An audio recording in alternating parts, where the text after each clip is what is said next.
On June 15, 2021, Harris was last seen in a remote part of Arizona at the Deer Creek Fire Agate Mine area near Klondike. He had gone there with a group of friends for geocaching, an outdoor activity where people search for hidden items using GPS. It was supposed to be a fun and adventurous day, but something went wrong. According to Harris's friends, an argument broke out during their time in the area. Details about the disagreement are limited. What is known is that when it was time to head home, Harris refused to get back into the car with them. For reasons only those present may fully understand, the group left the area without him.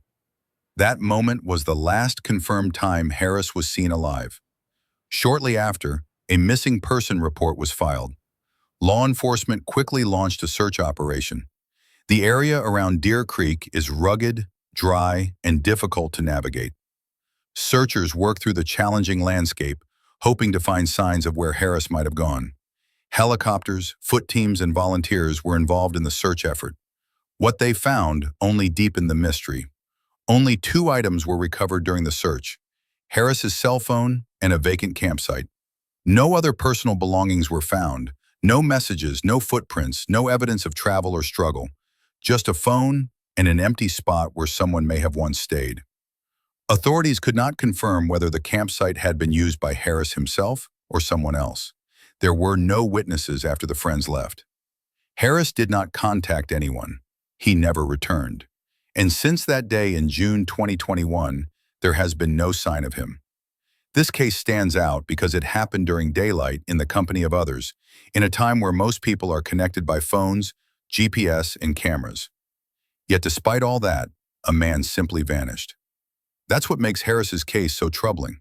Something happened in that stretch of desert, and no one, not law enforcement, not his friends, and not his family, has been able to explain how or why. Harris's disappearance has left many questions unanswered. While much of the focus has been on the search, his family has also raised concerns about what happened before he went missing.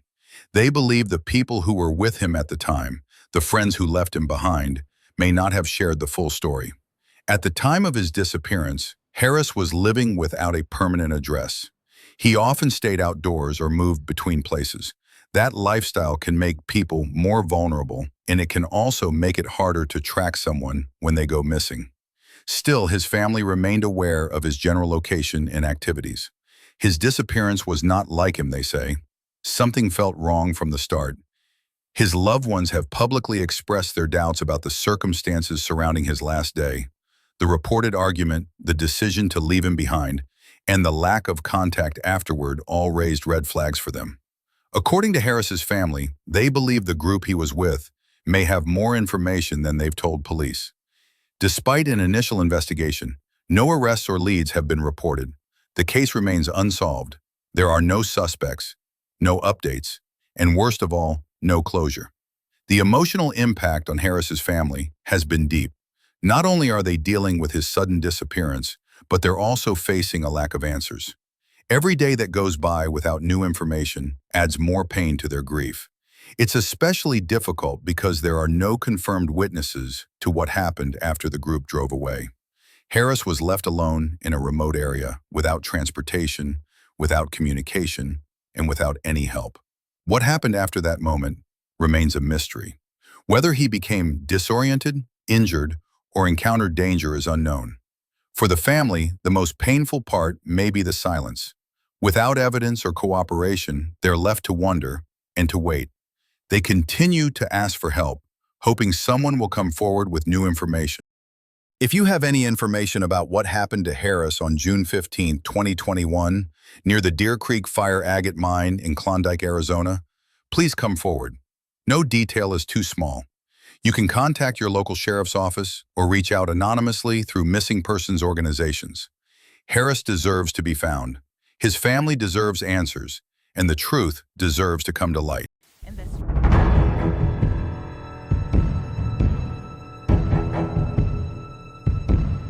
It was February 12, 1976, in Norwalk, Connecticut. A teenager named Maria was last seen at her home on Millwood Road. That afternoon, she had 2 things planned: a vocal lesson and later, a babysitting job at a neighbor's house. At 2:15 p.m., Maria's father saw her for the last time. He was leaving for work and everything seemed normal. Maria did not seem upset or different in any way. But something changed after that. She never made it to her vocal lesson. And when it was time for her to arrive at her babysitting job at 5 o'clock p.m., she never showed up. Later that day, her blue English racer bicycle was found abandoned near St. Mary's Lane, about 1 mile from her house. The bike was at the home of a friend, but that friend said she hadn't seen or spoken to Maria. There was no sign of Maria anywhere nearby. She had simply vanished. Maria's parents were shocked. They said she had been acting completely normal that day. However, they also admitted that Maria had threatened to run away about 2 weeks earlier. Her father had convinced her to stay. When police checked the house, they found that Maria had taken a few personal items with her. She took some money, a pair of pajamas, some jeans, and several sweaters. It looked like she may have left on her own. Over the following days and weeks, there were several reported sightings of Maria around Norwalk. Many people who claimed to see her were people who knew her personally. Some said they saw her at the Duchess restaurant on Main Street. Others said she was spotted in both an orange car and a black car in the same area. In August 1976, a classmate, just 15 years old, said he saw Maria at a bar on Westport Avenue.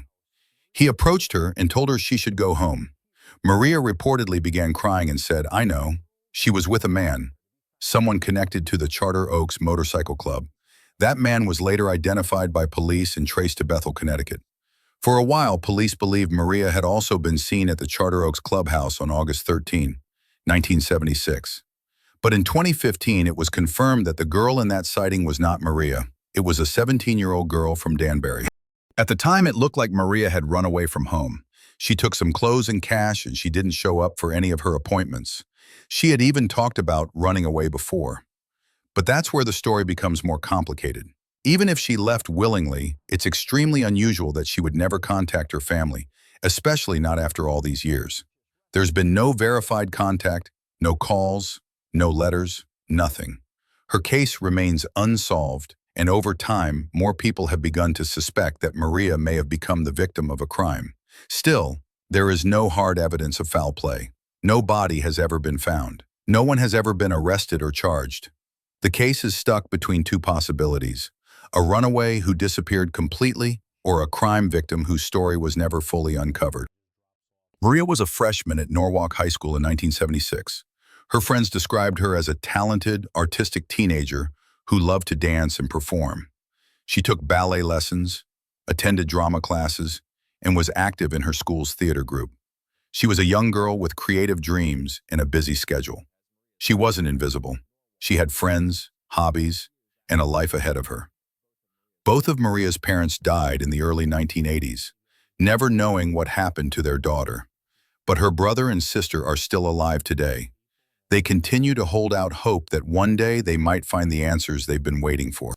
If you know anything about what happened to Maria, whether you saw something, heard something, or even remember a detail from that time, please come forward.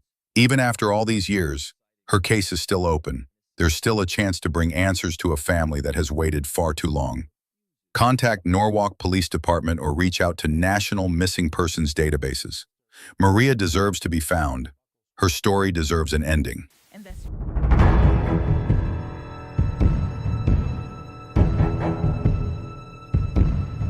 The morning of December 10th, 2018 started like any other Monday for Trinessa Roberts.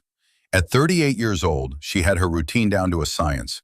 Wake up early, get ready for work, and head out to face another day with the same determination that had carried her through life's challenges.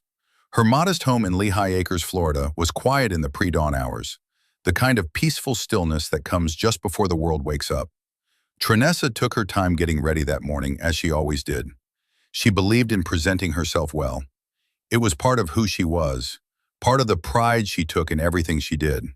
Her work clothes were laid out, her bag packed, and her keys in hand as she prepared to step into what should have been just another ordinary day. But as Trinessa walked out of her front door that December morning, someone was waiting. The attack was swift, brutal, and final. Just moments after stepping outside, multiple gunshots shattered the quiet morning air.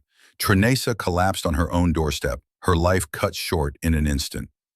It wasn't until around 6:30 a.m. that law enforcement received the call. Someone had found a person unresponsive outside a home on Joel Boulevard. When officers arrived at the scene, they discovered Trinessa's body, and it became immediately clear that this was no random crime.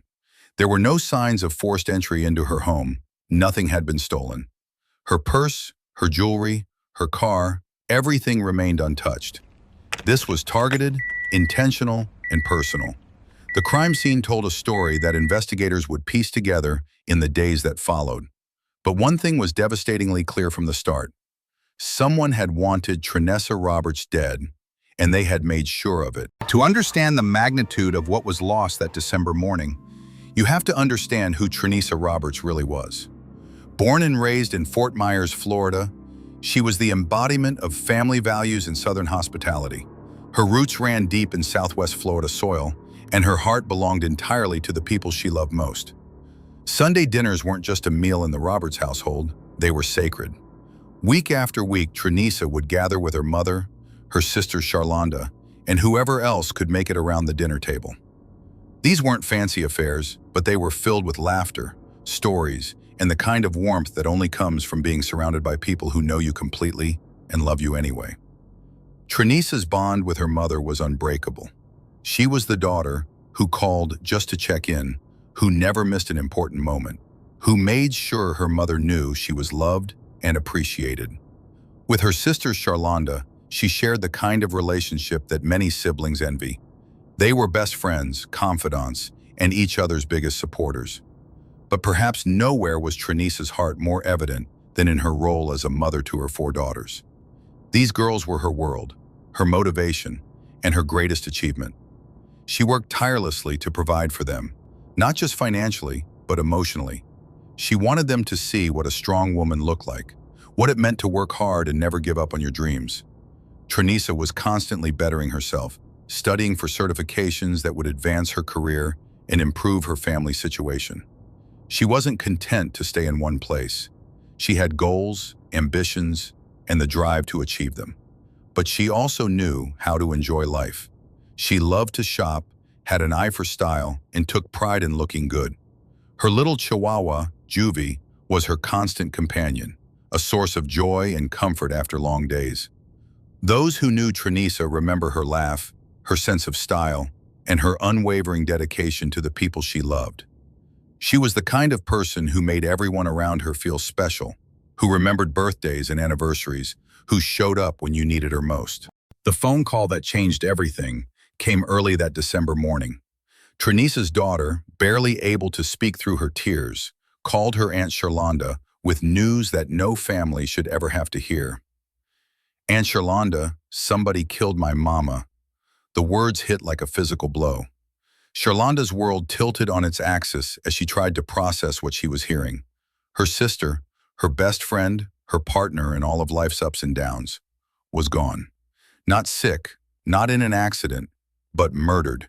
Taken deliberately by someone who had decided that Trinessa Roberts didn't deserve to live another day. The drive to the crime scene felt like it lasted forever and no time at all. When Charlonda arrived and saw the yellow tape, the police cars, and the spot where her sister had fallen, the reality hit her with devastating force. This wasn't a nightmare she could wake up from. This wasn't a mistake that could be corrected. Trinessa was really gone. The grief that followed was unlike anything the family had ever experienced. It wasn't just sadness. It was rage, confusion, and a hollow ache that seemed to consume everything. How do you go on when someone so central to your life has been ripped away? How do you explain to 4 young girls that their mother is never coming home? The family found their answer in a new Sunday tradition.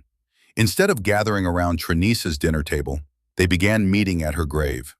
Every Sunday, without fail, they would come together at the cemetery. They would talk to her, update her on their lives, and maintain the connection that death couldn't break. These cemetery visits became their lifeline, the thing that held them together when everything else felt like it was falling apart. Trinessa's daughters would tell their mother about school, about boyfriends, about their dreams and fears. Charlonda would share family news and promise, over and over again, that they wouldn't rest until they found justice. The holidays were the hardest. Birthdays, Christmas, Mother's Day, all the occasions when Trinessa's absence felt most acute. But even in their grief, the family refused to let her memory fade. They celebrated her life, shared stories about her, and made sure that her grandchildren would know the remarkable woman they had lost. Grief can paralyze, or it can motivate. For Charlonda Roberts, her sister's murder became a calling that would reshape her entire life. The woman who had once worked in a completely different field made a dramatic career change, entering law enforcement with one driving goal: to bring Trinisa's killer to justice. It wasn't an easy transition. Law enforcement is a demanding field under the best of circumstances, but doing it while carrying the weight of personal tragedy made it even more challenging. Yet Charlonda pressed on, driven by a promise she had made at her sister's graveside and a determination that grew stronger with each passing day. The family's fight for justice extended far beyond Charlonda's career change. They refused to let Trinisa's case become just another cold file gathering dust on a detective's desk. 4 billboards went up across Southwest Florida, each one featuring Trinisa's photograph and the plea for information about her murder. These weren't small, easily overlooked signs. They were impossible to miss. Constant reminders to the community that someone out there knew something about what happened on Joel Boulevard that December morning. Social media became another battleground in their quest for answers. Charlonda maintained a constant presence online, sharing Trinisa's story, posting updates about the investigation, and keeping her sister's case in the public eye. She knew that in today's world, staying visible was crucial. Too many cases fade from public consciousness, but she was determined that wouldn't happen to Trinisa. The family partnered with Crime Stoppers, understanding that sometimes people need the anonymity and potential reward that such programs offer before they're willing to come forward with information. They organized community events, spoke to local media, and never missed an opportunity to remind people that Trinisa Roberts had been someone's daughter, sister, and mother, not just another statistic. Years have passed since that terrible December morning, but the family's resolve hasn't weakened. If anything, it has grown stronger as they've watched Trinisa's daughters grow into young women who carry their mother's strength and determination. These girls are living proof of Trinisa's legacy. They're pursuing their educations, building their lives, and honoring their mother's memory by becoming the strong, independent women she raised them to be. The billboards still stand, the social media posts continue, the Sunday visits to the cemetery remain sacred. And somewhere out there, the family believes, is someone who knows what happened to Trinisa Roberts on December 10, 2018. This isn't just about one family's grief or one woman's death. It's about justice, about ensuring that those who take innocent lives are held accountable for their actions.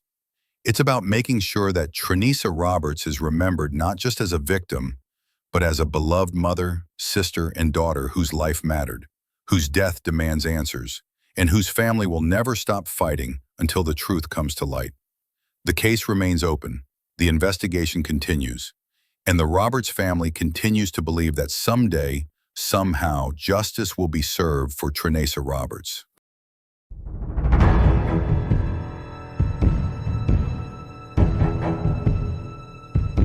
Andrew and Walter Vicente were more than just family.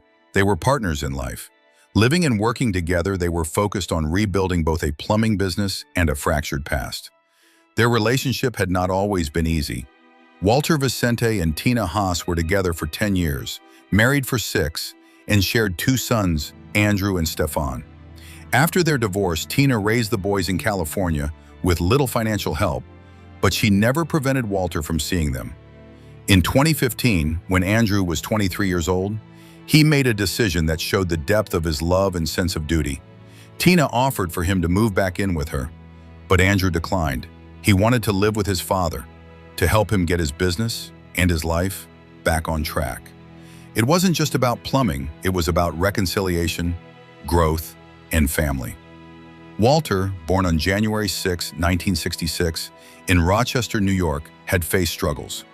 His own father was murdered in the early 2000s, and Walter himself had difficult periods, but he worked hard on recovery. He rebuilt bridges with Tina, reconnected with his kids, and shared moments of joy, like showing Tina a picture of his first grandchild. He had a good heart and a contagious spirit, and his son Andrew stood by him during this personal transformation. Together they were moving forward. Walter planned to hand over the business to Andrew someday. Things were looking up until everything fell apart on the night of July 14, 2015. That night in Norwalk, California, Andrew and Walter Vicente were murdered inside their home. Tina Haas will never forget walking into the house at 3 a.m. and witnessing the devastation. The crime scene was still active. The TV was on. Walter's body was there. In Tina's view, the Norwalk Sheriff's Department failed to handle the crime scene with care. They released the house back to her just 7 hours later. There was no sense of urgency, no clear communication. She still struggles with how the investigation was conducted. The impact of their deaths went beyond the walls of that home. Nearly 600 people attended the funeral, with more waiting outside to say goodbye. It showed just how loved Andrew and Walter were by the community. But behind that public outpouring of grief was Tina's private devastation. She had not only lost her son, but also the father of her children. Walter was making things right. Andrew was building a future, and both were taken in one night without warning. Law enforcement has not provided any updates since 2021, and the case remains unsolved. For Tina, the silence is a second kind of loss. Andrew Vicente was 24 years old. He was warm, selfless, and full of life. Tina remembers him as someone who brought light into every room he entered. He loved animals. When he was in 8th grade, Tina promised him a dog if he earned a 2.5 GPA. He ended up getting a 3.0. It wasn't about the grades. It was about determination and joy. A few months before his death, Andrew got a chameleon and built it a habitat using a trash can. That was Andrew, creative, simple, content. The song Simple Man by Lynyrd Skynyrd felt like it was written for him. He didn't chase wealth or attention. He just wanted happiness. Tina recalls how he used to give her bear hugs. She used to roll her eyes. But now more than anything, she misses that feeling. Andrew wasn't just a son, he was a brother too. But Tina's other son, Stefan, passed away in 2019. As of December 2024, 5 years have passed since that loss. It makes the pain of Andrew's death even deeper. Walter is survived by his mother Irina and his siblings James and Sandy. But Tina is now the only surviving immediate family member of Andrew. She refuses to let their memory fade. She attends city meetings, follows up with police, and speaks publicly. But since 2021, no updates have come. Tina continues to fight for justice, for answers, for the memories of 2 men who were more than a crime headline. They were family. They were loved. If you have any information about the murders of Andrew and Walter Vicente, contact the Norwalk Sheriff's Department. Share their story. Speak their names. Justice delayed must not be justice denied. Help bring peace to a mother who has already lost too much.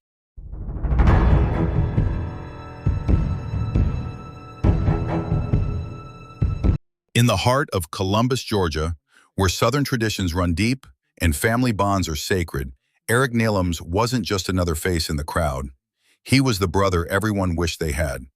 His sister Kathy will tell you that Eric wasn't just her sibling. He was her best friend, her confidant, and the strongest support system she ever knew. Growing up in Columbus, Eric and Kathy shared more than just DNA. They shared dreams, secrets, and an unbreakable bond that would define both their lives. From childhood scraped knees to teenage heartbreaks, Eric was always there, ready with a joke to lighten the mood or a listening ear when life got complicated. Kathy remembers how he could make her laugh even on her worst days, how he had this incredible ability to see the bright side of any situation. Christmas was Eric's favorite time of year, and not just because of the presents or the food, though he certainly enjoyed both.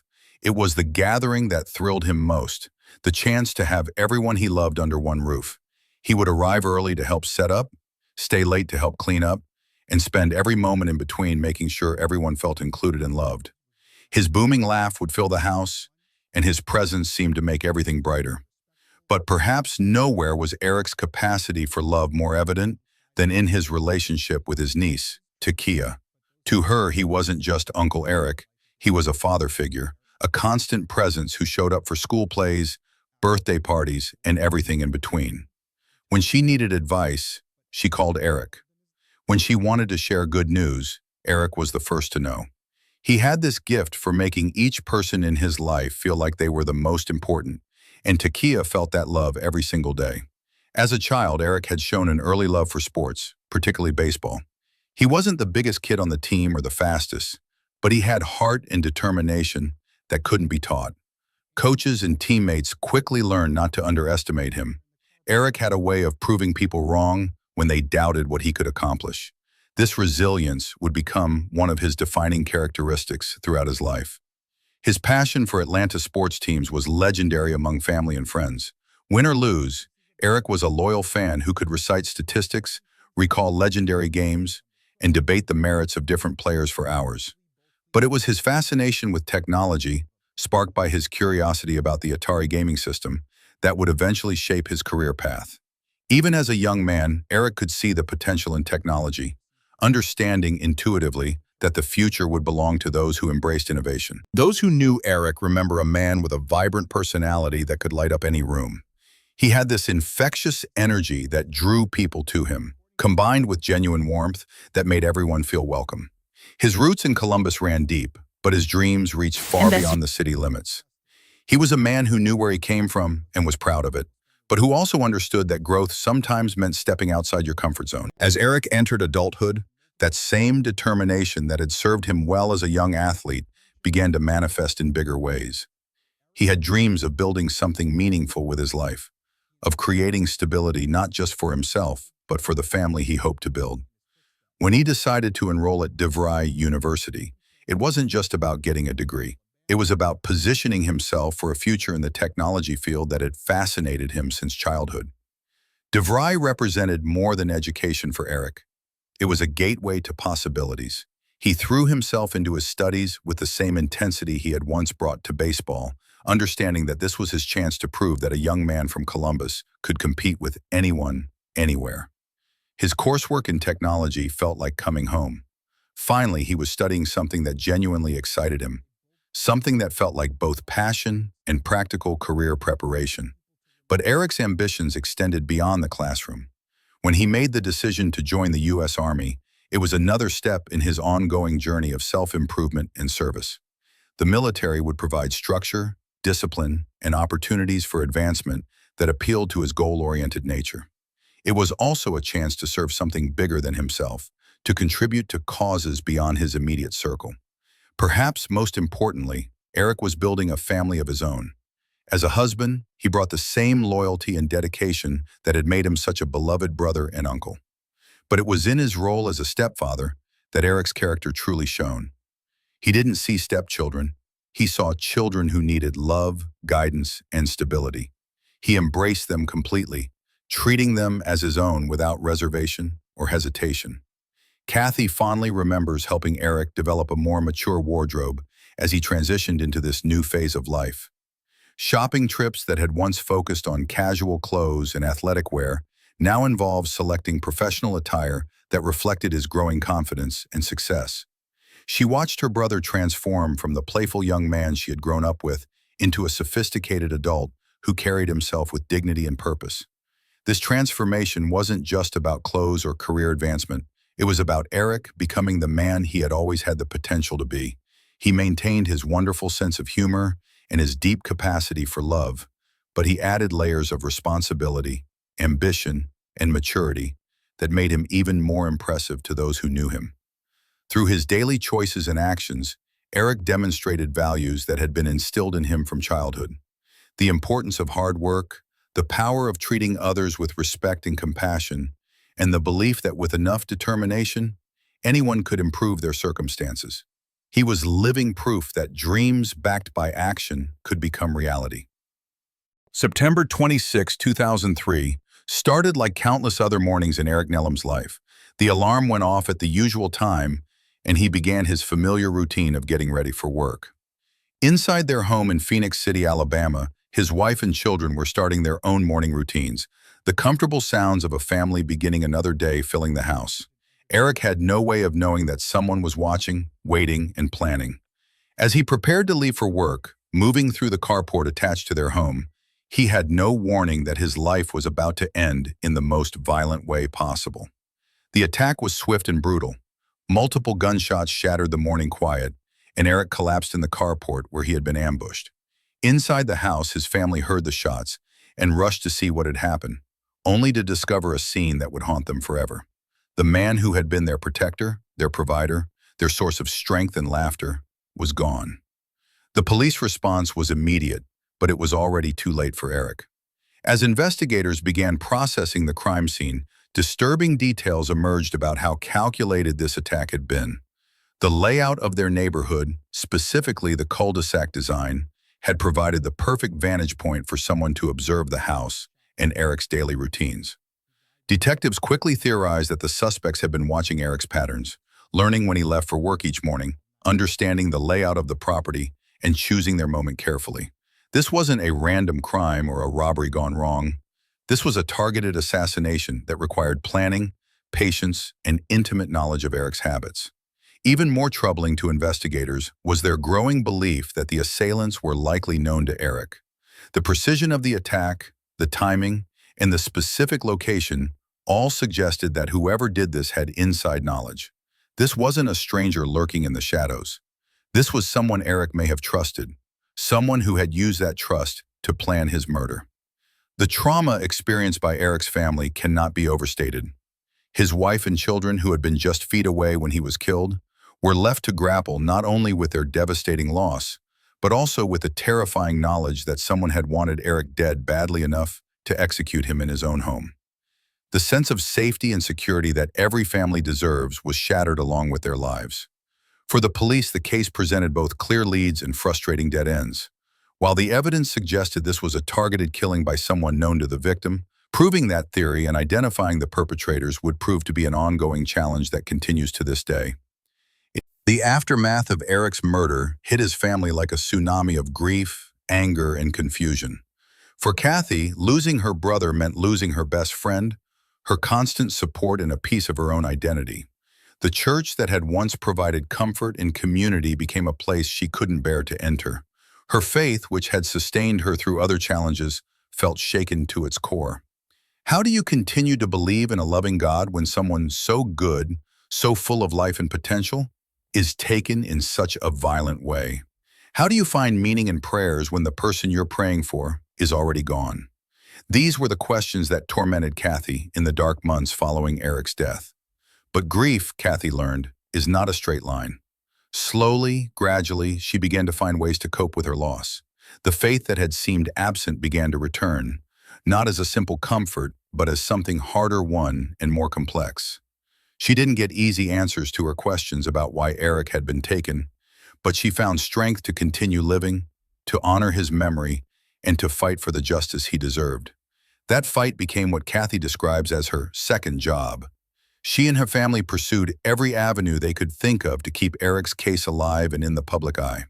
They offered rewards for information, understanding that sometimes money motivates people to come forward when conscience alone isn't enough.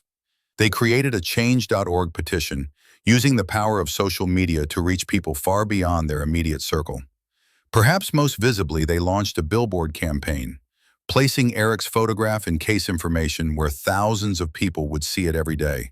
These weren't just advertisements, they were monuments to Eric's life and reminders to the community that his murder remained unsolved. The family's efforts were met with periods of hope and frustration. Law enforcement had been communicative and engaged in the early years after Eric's death, but by 2021, that communication had largely ceased. Despite the family's continued efforts to get updates or push for new investigative approaches, they were met with silence from the very people they hoped would deliver justice. This silence only strengthened Kathy's resolve. She began calling for fresh eyes on the evidence, believing that perhaps something had been missed in the original investigation, or that new technology or techniques might reveal clues that weren't apparent 20 years ago. She understood that cold cases sometimes got solved when new investigators brought different perspectives or when advances in forensic science opened new possibilities.